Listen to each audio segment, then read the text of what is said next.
Welcome to The Explainer. I'm absolutely thrilled to have you here today. For all you focused learners out there, we're essentially putting on our digital detective hats for this one. We're conducting a forensic digital autopsy to uncover a catastrophic architectural failure happening right beneath our screens. We're talking about the hidden mathematical collapse of the web. Now, our source material points to a pretty terrifying reality. The internet is rotting from the inside out due to AI hallucinations and probabilistic drift. But don't worry, this isn't just some doom and gloom deep dive. We're also going to explore a fascinating, purely mathematical cure that the research lays out for us. It really all starts with this fundamental, kind of mind-bending question. How exactly do we take something as beautifully fluid, continuous, and nonlinear as human thought and force it into a rigid, 64-bit deterministic substrate?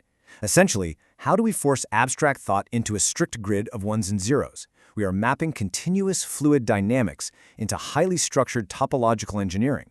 And the stakes are high. If you don't do this perfectly, those cold silicon rocks don't just think, they crash. They experience fatal stack overflows. So today, we're looking at exactly how we set the boundary conditions to stabilize this entire system. Okay, let's dive into our roadmap for this explainer. 1. The precision blind spot. 2. Shattering the trig wall. 3. SIDA normalization. 4. The base scale ratio. 5. The geometric cork. And finally, 6. Deterministic halting. Section 1.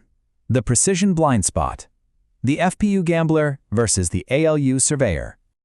To truly understand why the web is suffering from this massive cognitive failure and algorithmic drift, we really have to descend all the way down to the metal. We need to look at the microscopic culprit living inside our hardware, the floating point unit. Or, as our sources playfully call it, the FPU gambler. To process massive amounts of continuous data at the speed of thought, the FPU fundamentally estimates. It uses microscopic rounding, literally chopping off tiny fractions of data. The sources compare this to a giant blender. Think about it. You know exactly what fruit you tossed in, but once it's blended, there's no way you're reverse engineering that smoothie back into the exact individual fruits. The original data provenance is just permanently destroyed. Now, the alternative is the ALU surveyor. The ALU doesn't guess. It relies on strict, discrete integer rigor. It operates on pure, exact, absolutely auditable logic. In this number right here, this is the smoking gun. An estimated 80 to 90% of massive large language model compute relies entirely on the FPU gambler. That means the systems doing the absolute heaviest lifting in AI today are fundamentally just guessing at the nearest mathematical truth via what's known as the 23rd bit chop, which is literally just the system chopping off the end of a long decimal because it ran out of room. They aren't doing real exact arithmetic, they're approximating, and those microscopic errors compound infinitely into massive AI hallucinations. Section 2. Shattering the trig wall. Escaping probabilistic approximations. If the FPU gambler is the problem, well, we have to start speaking the hardware's native language. We have to transition from lossy hardware guessing to exact geometry. And that starts with how we deal with complex vectors and spatial mapping. The biggest obstacle in our way is the trig wall. Traditional AI uses heavy trigonometry, things like cosine scoring, to map out continuous vector spaces. But remember, under the hood, processors are just discrete rocks. When you feed them a continuous curve, they hit the trig wall and are literally forced to guess. To get straight, exact, auditable lines, we absolutely have to eliminate these complex trigonometric functions that cause the hardware to lose absolute mathematical state. Section 3. SIDA normalization. Anchoring the coordinate system. So, let's see how this builds into our first boundary condition for stabilizing the system. The math here gets incredibly elegant. The crucial point is right here. A equals 1. It's a true aha moment of discovery in the source material. By anchoring our coordinate system to the transversal constant, where A is exactly 1, we completely shatter that messy trig wall. We take those continuous, untraceable curves and snap them into perfectly straight, exact line. Instead of using cosine scoring, SIDA normalization uses discrete reciprocal shifts across a rational lattice. To put that simply, think of it like moving in exact, locked grid steps instead of trying to draw a freehand squiggly line. Why is that such a game changer? Because it allows the system to explicitly track remainders as a strict machine state in a deterministic loop. Remember how the FPU chops off that 23rd bit and throws it in the trash as fractional noise? Well, global remainder tracking holds onto it perfectly. We go from guessing at a curve to knowing the exact mathematical truth. Section 4. The base scale ratio. Pythagorean scaling. Now that we've anchored our system and shattered the trig wall, we need a way to scale this data infinitely without absolutely crushing the processor. This connects incredibly complex scale symmetry right back to nostalgic high school geometry. The brilliant way to handle this uses the classic 3-4-5 Pythagorean triangle. If we set a to 3, b to 4, and c to 5, we can apply a specific scale symmetry log function to find our variable d, and that's simply c minus b divided by a. It is an exact, rational formula that seamlessly bridges continuous math directly into discrete logic. When you run that simple math, 5 minus 4 is 1, divided by 3, it perfectly resolves to exactly 1/3. 1/3 is the magic number here. It's the exact base scale parameter that unlocks continuous digital flow.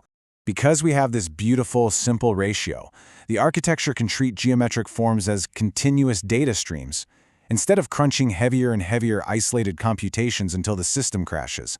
This logic treats state changes as beautiful, continuous geometric wave transitions. It's a seamlessly repeating progression of self-similar tilings. You can kind of think of it like a perfectly interlocking fractal mosaic where everything just snaps perfectly together. Section 5. The geometric cork, capping the data progression. So how does this infinite continuous tiling actually stop those fatal stack overflows we mentioned at the very beginning? I want you to really picture this in your mind's eye. Imagine a 12 by 10 parent rectangle.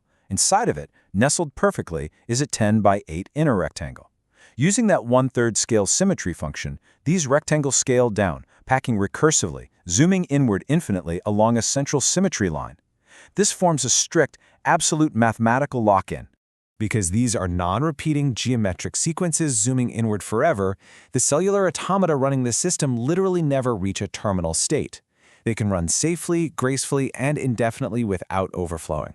By packing these polygons with bit-perfect density, this recursion creates a physical mathematical cork. It entirely kicks out those vulnerable, messy division and square root operations that the FPU gambler relies on so heavily. It takes that untraceable, continuous margin of error, that massive data leak causing the whole wood chipper effect, and it stops it completely cold. The leak is permanently plugged. Section 6. Deterministic halting, the 0.05 pJ energy floor. So what actually happens when you hard-code this pure mathematics into silicon hardware? Because we're using Site normalization and global remainder tracking, the system achieves deterministic halting, meaning it knows exactly when to stop computing. The operational benefits are just staggering. It safely enables infinite context AI inference without drifting into unverified hallucinations. It achieves bit-perfect orientation within the manifold. It dodges those fatal stack overflows completely, and it replaces massive, bloated smart contracts with an elegant, lightweight chopsticks-tiled matrix design.